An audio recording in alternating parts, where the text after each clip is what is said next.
Financiera, el podcast de quienes nacieron siempre mirando hacia el cielo. Hoy abordamos un tema delicado pero necesario, el reporte preliminar del vuelo Air India 171. Más allá del informe técnico, este episodio es un llamado a mirar hacia adentro, a reconocer que la salud emocional forma parte de la operación y de la seguridad aérea. No lanza alertas en pantalla, pero puede marcar la diferencia entre el control y el colapso. Este episodio se desarrolla con el más profundo respeto por las 260 personas fallecidas y tiene como único fin honrar su memoria, reflexionando sobre aquello que aún no sabemos medir, pero que también salva vidas: el bienestar mental de quienes están a nuestro alrededor. Tripulación, próximos al despegue. Hola, ¿qué tal? Muy buenas noches. Bienvenidos a Altitud Financiera, el podcast para los apasionados de la aviación. En el capítulo de hoy abordaremos el informe preliminar que ha presentado el gobierno de la India respecto al accidente de Air India 171 de hace apenas un mes y una semana. ¿Puede una sonrisa ocultar un colapso? ¿Estamos preparados como industria para identificar a un piloto que está sonriendo pero por dentro está colapsando? El 12 de junio de 2025, el vuelo Air India 171, un Boeing 787-800, despegó de Ahmedabad con destino a Londres Gatwick. A menos de 2 minutos del despegue, ambos motores se apagaron manualmente. Eso es bastante escalofriante cuando revisamos el informe y las grabaciones de la caja de registros de la aeronave, porque el avión se desplomó en una zona urbana, dejando a 260 personas fallecidas. Hoy no hablaremos de la aviación que ves desde la ventanilla, hablaremos de lo que no se puede ver y es muy difícil de medir: el estado emocional de un piloto, de una tripulación, del personal técnico aeronáutico y en general, cómo puedes medir el estado emocional de una persona. Vamos más adelante a profundizar en por qué estamos planteando esa situación desde esa perspectiva. En este episodio vamos a llamar a reflexionar. ¿Estamos preparados como industria para identificar a un piloto que está sonriendo pero por dentro está colapsando? Vamos a iniciar con la línea de tiempo que ha presentado en ese informe, de nuevo les repito, preliminar, donde es muy interesante revisar que todos los eventos se presentaron en tan solo 92 segundos. Viene ahí reportado la hora, ¿no? Y lo único que cambia son los segundos y pocos minutos. A las 8:07 con 33 segundos, hora Zulu, se autorizó el despegue de la pista 23. Al minuto 7 con 37 segundos, 4 segundos después, inició la carrera de despegue. A los 60 segundos, el avión alcanzó la velocidad V1, es una velocidad, recordemos, de decisión. Si antes de V1 hay una falla en un motor, abortamos el despegue y nos detenemos, aplicamos frenos para detenernos en lo que nos resta de la pista. Si después de la V1 se presenta una falla, tenemos que continuar con el despegue, porque el avión está diseñado para despegar con esa velocidad con un solo motor, porque es muy raro, es muy poco probable que se te vayan los dos motores en un segmento del despegue. En esa ocasión así fue. Esa velocidad es característica primordial para un despegue seguro, porque si aún en un tramo de carrera no te fallaron los motores, es muy poco probable en lo que mencionamos, pero no imposible que se detengan. Siempre hay factores de seguridad en la aviación. La BR, la velocidad de rotación, fue a los 155 nudos. A los 66 segundos, el avión pasó de modo tierra a modo aire, lo que nos habla de un despegue efectivo en toda la aeronave, en todos los sistemas de la aeronave. Se hablaba ahí de pronto que el tren de aterrizaje se había quedado abajo, aunque quizá no había subido, que pudo haber sido algo hidráulico. Con esa característica, con esa con este testigo del reporte podemos omitir esa supuesta falla hidráulica, ¿no? La velocidad máxima que registró la aeronave se presentó a los 69 segundos y fue a los 180 nudos, porque un segundo después se pasó un switch de combustible de RON a cut-off del motor 1, lado izquierdo, y un segundo después el del motor 2, del lado derecho. Un poco más adelante vamos a hablar de cómo funcionan estos cut-off switch. Lo más escalofriante de esa grabación se presenta en el segundo 72, cuando se escucha un why did you cut off? I didn't. ¿Por qué cortaste? ¿Por qué lo cambiaste? ¿Por qué cortaste el combustible? No lo hice. No se alcanza, no, el informe no determina de quién es o de quién son las voces.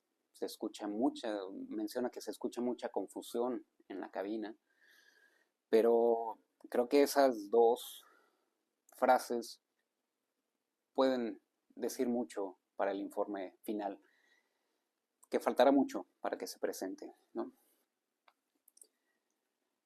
A los 74 segundos, el despliegue automático de la RAT, de la Ram Air Turbine, una turbina de aire por impacto, es un mecanismo alterno para suministrar energía eléctrica a la aeronave cuando justamente fallan ambos motores y no está encendida la APU.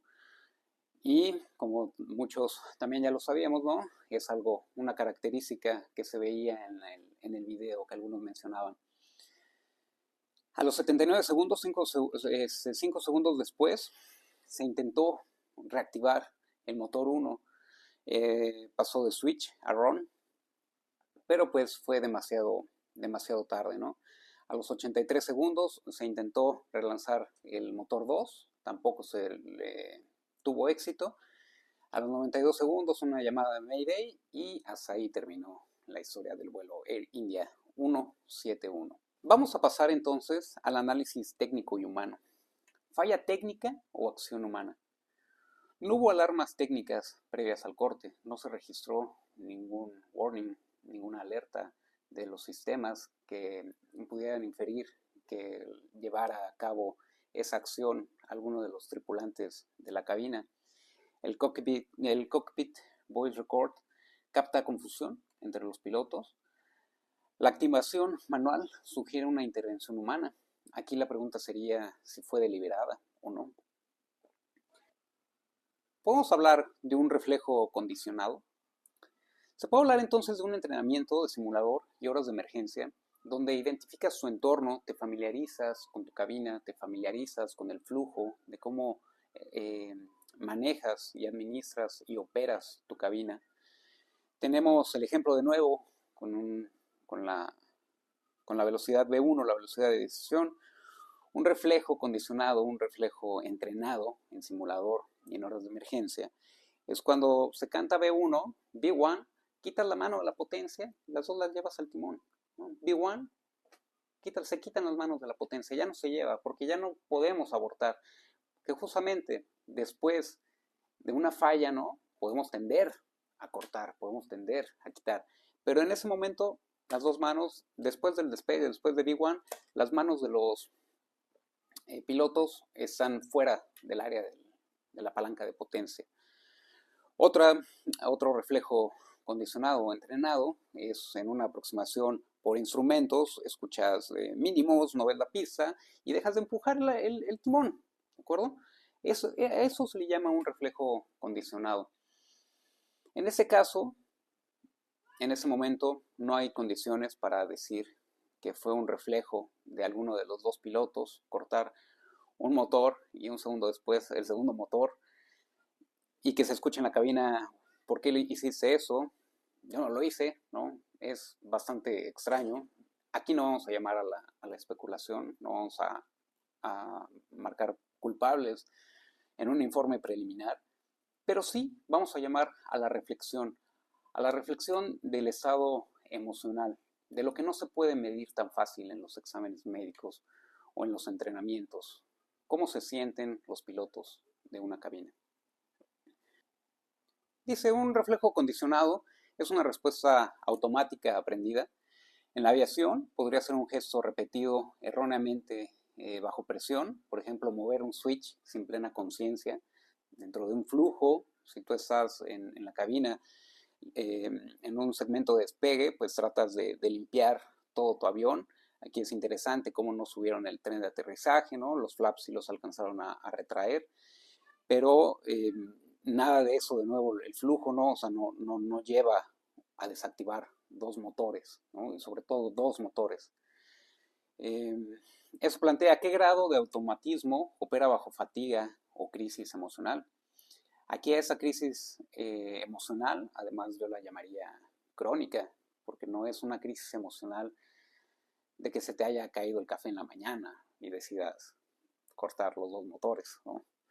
Es algo mucho más profundo y como lo repito, con mucho respeto hacia los fallecidos, de algo crónico. Es una crisis emocional crónica de mucho tiempo, ¿no? El informe preliminar también nos menciona cómo se recuperaron esos datos y cómo tener certeza de la investigación. Hablan de un Golden Chassis y la recuperación de datos. Se utilizó una unidad Golden Chassis, que es una caja negra idéntica, traída por la NTSB, as the Police of the World. No, bueno, está escuchando. Eso gracias a ellos, permitió montar la memoria dañada de la Enhanced Airborne Flight Recorder, que es la caja de registro de las aeronaves. Es una caja negra mejorada de última generación. Era un Boeing 787-800. Tenía la última tecnología en la aviación y una de ellas pues está ese tipo de caja, ¿no? Que es impresionante todo lo que recaban del vuelo, ¿no? Almacena datos de posición y trayectoria, velocidad indicada, velocidad verdadera, altitud barométrica y también la del radioaltímetro, rumbos, tasa de ascenso o de descenso, coordenadas GPS, trayectoria de vuelo. Almacena también datos de control de las superficies de control de la aeronave, la posición de los alerones, timón, elevadores, desplazamiento de pedales y la columna de control, cómo estaban configurados el trim de elevador y el trim de alerón, la posición de los flaps y de los slats, la posición de los spoilers, de los speed breakers.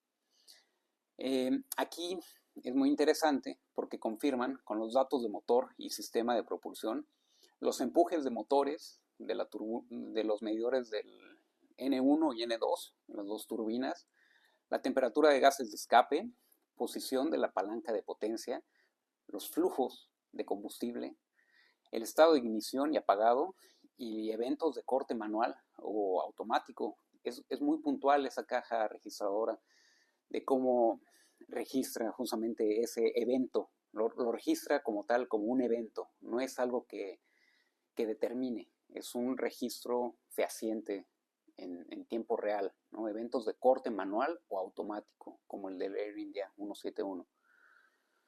Registra también sistemas eléctricos e hidráulicos, la tensión y frecuencia de los buses eléctricos, del cableado de toda la aeronave, estado de generadores, alternadores y baterías, la presión y caudal en sistemas hidráulicos, qué presión tiene cada línea hidráulica para su control.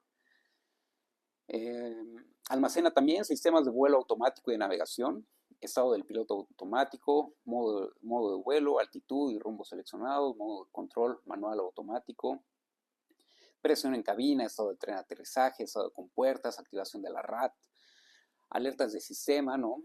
Master Caution, Master Warning, el corte manual. En el caso del Air India 171, esos registros, la recuperación correcta de esos registros, pudo confirmar el corte manual de ambos motores a los pocos segundos de despegue y con una diferencia de un segundo. El despliegue automático de la Ram Air Turbine, de ese auxiliar para la generación de electricidad.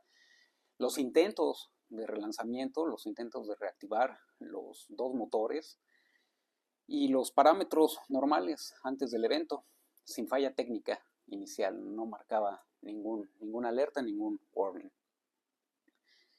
Vamos entonces a entender qué es el Fuel Cutoff y cómo funciona y para qué es el sistema. El Fuel Cutoff Switch es un mecanismo protegido, no se activa solo, está diseñado para requerir una acción deliberada. ¿Por qué? Porque simplemente es el corte de combustible hacia los motores, es cerrar la válvula de combustible a los motores, es un apagado inmediato. En nuestra lista de procedimientos es al final del vuelo, después del taxeo, después de estar en plataforma, para apagar los motores, bueno, se corta. O bueno, en emergencias, en fuego en los motores, ¿no? Se corta el combustible bajo ciertas circunstancias, ¿no? No es lo primero que haces ante una emergencia, ¿no? Apagar ante una emergencia de fuego. Su función es detener el flujo de combustible hacia el motor, lo que implica que al activarlo, el motor se apaga inmediatamente. Aquí está lo interesante, no es un simple botón que esté al alcance, no es un botón común que lo presionas. Es un mecanismo que está protegido contra activaciones accidentales. En aeronaves como el Boeing 787 se encuentra como una palanca ubicada en el pedestal central sobre la cuadrícula del Thrust Control Quadrant, del cuadrante de potencia, que es lo que les mencionaba, que después del V1, ¿no? Los pilotos llevan la mano fuera de eso, ¿no? Ya solamente son correcciones muy pequeñas después en el ascenso. Para activarlo, el piloto debe levantarlo primero, haciendo un movimiento físico deliberado hacia arriba y luego hacia atrás, como si engancharas, como si tuviera un ganchito para confirmar qué es lo que quieres hacer, ¿no? Entonces, por eso se habla de una acción muy deliberada de los dos switches. Este diseño asegura que el corte de combustible y por ende el apagado del motor inmediato sea una decisión consciente y no un reflejo involuntario, como lo mencionábamos anteriormente, ¿no? Los reflejos condicionados. No hay manera de que se accione por error, con una ligera presión o al apoyarlo a la mano. Por eso, cuando en el caso del Air India 171 ambos motores se apagan por corte manual a segundos del despegue, la gran pregunta es, ¿fue deliberado? ¿Fue una acción deliberada o no deliberada? En algunos reportes se ha mencionado un posible boletín de seguridad previo a los interruptores de corte de combustible en el Boeing 787. La realidad es que la FAA emitió un boletín informativo, pero respecto al 737, al modelo 737 y a sus interruptores de combustible, lo que demuestra que sí hay una preocupación por accionar involuntariamente ese tipo de switch y ha sido motivo de atención técnica en otras aeronaves. En el caso del Air India 171, tratarse de un 787, no hay evidencia previa que sugiera una falla sistémica similar. El boletín informativo que está para el 737, que el 787 tiene una configuración muy similar por ser de la familia. Hay dos tipos, aquí es importante quizá aclarar ese punto de los boletines informativos, porque muchas veces dicen, oye, es que Air India no atendió ese boletín informativo. No era una directiva de aeronavegabilidad, era un boletín informativo. Hay una cierta diferencia entre ambas. Los boletines informativos y las directivas de aeronavegabilidad las puede emitir una autoridad aeronáutica, en este caso la hizo la FAA, justamente para llamar a revisar los ciertos sistemas de la aeronave, ¿no? Para decirles, oye, ¿sabes qué? En esos ciertos modelos de aeronave estamos detectando que se puede llegar a cortar por equivocación el flujo de los dos motores, ¿no? Entonces se toman medidas necesarias en los entrenamientos, en los simuladores, de acuerdo a cada aerolínea y su programa de entrenamiento. Pero entonces a todo eso, ¿fue un error mecánico, una activación accidental o una acción humana no intencionada? O lo más preocupante, intencionada. El diálogo en cabina evidencia desconcierto. El Cockpit Voice Record no reporta fallas antes del corte de combustible. Ambos motores se apagaron manualmente a solo segundos de estar en vuelo. Aquí habría entonces que revisar los casos similares que se han presentado en la aviación con acciones deliberadas o intencionadas por parte de un integrante de la cabina. De nuevo, no se trata de especular ni de faltar el respeto y el honor que se merecen los pilotos y todas las personas que iban a bordo de esa aeronave, pero nunca está de más y es el espacio que debemos de abrir en este episodio a la reflexión. En casos similares, donde la tripulación, un personaje de la tripulación ha decidido terminar su vida, llevándose a más junto con él. En casos previos similares tenemos el más famoso, el más sonado, el de Germanwings 9525 en 2015. Se trató de un Airbus A320 operado por la aerolínea Germanwings, que es una filial de Lufthansa, que se estrelló en los Alpes franceses. El copiloto, que ocultaba un diagnóstico de depresión, bloqueó intencionalmente la cabina y descendió deliberadamente el avión. Fallecieron 150 personas a bordo. Tenemos el vuelo LAM 470 en 2013, un vuelo operado por Líneas Aéreas Mozambique. El comandante reprogramó el descenso hasta nivel 0 en el FMS, le puso nivel 0, mientras que el copiloto estaba fuera de la cabina. El avión se estrelló en el Parque Nacional de Wata, en Namibia, provocando la muerte de las 33 personas a bordo. Egypt Air 990 en 1999, un Boeing 767 con destino a El Cairo, cayó al Océano Atlántico frente a las costas de Massachusetts. Según la NTSB, el copiloto desconectó el piloto automático y descendió la aeronave intencionalmente. Murieron 217 personas a bordo. Es por eso que hablamos aquí y ahora de la salud emocional en cabina. ¿Estamos preparados como industria para identificar a un piloto que está sonriendo, pero por dentro está colapsado? Aunque no soy psicólogo, he vivido momentos en los que la presión, la fatiga o el miedo a la falla me generan pensamientos intrusivos que uno mismo trata de guardar debajo de la alfombra, trata de tener ahí solamente observándolos, pero que de pronto aparecen una y otra vez. Y es ahí donde está la importancia de identificarlos y mitigarlos. Es ahí donde comprendí que la salud mental en la aviación no es un concepto abstracto ni teórico. Se trata de también un factor operativo. Funciona como un sistema complejo compuesto por variables interdependientes que pueden medirse, monitorearse, controlarse y sobre todo gestionarse. Como todo sistema debe de estructurarse, las emociones se deben de estructurar, se deben de ordenar, sobre todo se deben de permitir sentirlas. Definir sus componentes, establecer métricas, identificar desviaciones y generar retroalimentación. Solo así es posible entender su funcionamiento real y tomar decisiones que prevengan fallas emocionales antes de que se manifiesten en la operación. Podemos traer a la mesa un concepto que es la terapia cognitivo-conductual. Repito, yo no soy psicólogo ni voy a tratar de dar consejos, solamente lo traigo a la mesa como una definición, como una metodología científica. La terapia cognitivo-conductual, o CBT, por sus siglas en inglés, Cognitive Behavioral Therapy, es una herramienta que ayuda a identificar los pensamientos automáticos que nos sabotean. Y créanme, todos hemos tenido esos pensamientos que nos llegan a la cabeza y que pudieran arruinar nuestro día o algo más. No estoy a la altura, si cometo un error, soy un fracaso. Si no puedo pedir ayuda, me verán débil. Si no tengo control absoluto, algo pudiera salir mal. Tengo que demostrar que soy perfecto todo el tiempo. Si no vuelo como se espera, perderé mi valor como profesional, perderé mi licencia.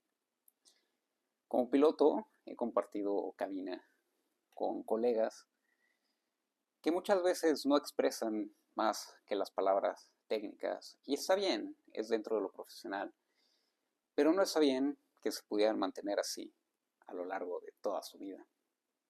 Tenemos círculo familiar, tenemos círculo sentimental, tenemos un círculo social en el que nos podemos apoyar siempre para llegar de forma correcta a la cabina, ¿no? Y hacer el trabajo, pero sabiendo que podemos estar bien emocionalmente. A veces ese silencio que hay en una cabina incómoda habla más que cualquier otra instrucción. Y si no lo escuchamos, podríamos estar volando al lado de alguien que está pidiendo ayuda sin decirlo. O pudiéramos estar volando al lado de alguien que pidió ayuda horas, días, meses atrás, y no conmigo al lado, apagando los motores. Hoy hablamos también de la importancia del CRM. Hoy estamos hablando de muchas cosas, muchos conceptos bastante interesantes, pero creo que vale la pena que quepa en ese espacio de reflexión todos esos conceptos en los que nos podemos apoyar. El CRM que tenemos que tomar, que nos educan desde la escuela de aviación, ¿no? La gestión de recursos en cabina. Lo enfocamos en listas, en roles, en comunicación técnica. Yo creo, y se hace, ¿no? Con la cultura del I'm safe, illness, medication, stress, alcohol, fatigue and emotions. Y no por ser la última, debe ser la menos importante.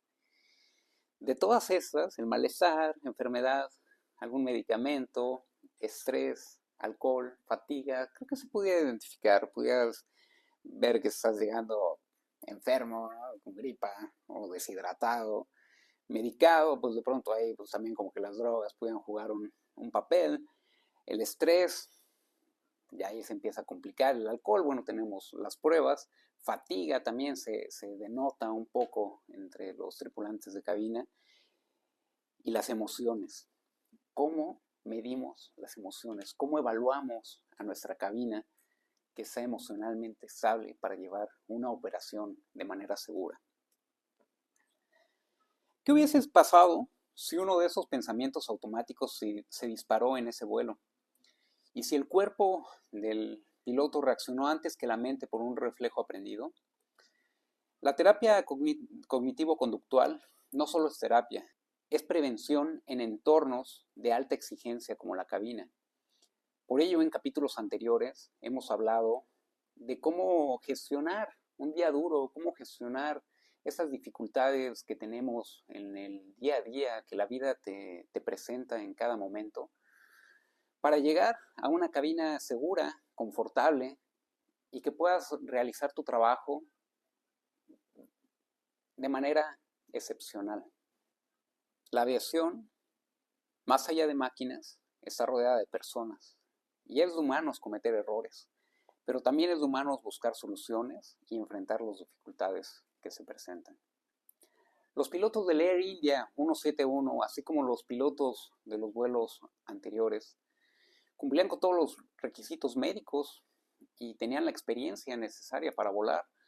No tenían antecedentes de depresión, de conductas autodestructivas. De nuevo, ¿cómo podemos identificar esos factores de riesgo? Los estándares técnicos no son suficientes si no incluyen herramientas para detectar desequilibrios emocionales. La seguridad operacional no es completa si no miramos en el interior de quien pilotea. El caso de Air India 171 aún está bajo investigación, pero ya plantea una necesidad urgente. Integrar la salud mental como parte estructural de la aviación moderna. Normalizar el apoyo psicológico como parte del entrenamiento. ¿Estamos preparados para industria para identificar a un piloto que está sonriendo, pero por dentro está colapsando? Tal vez aún no, pero podemos empezar a estarlo, con más escucha, con más formación emocional, con más estigma, con más espacios para la reflexión. Porque la seguridad aérea no solo se construye con tecnología, también con humanidad. Este episodio está basado en el informe preliminar del accidente Air India 171, no buscamos señalar culpables, sino abrir una conversación urgente, técnica y profundamente humana. Muchísimas gracias por su atención. Que estén bien. Nos vemos a la próxima.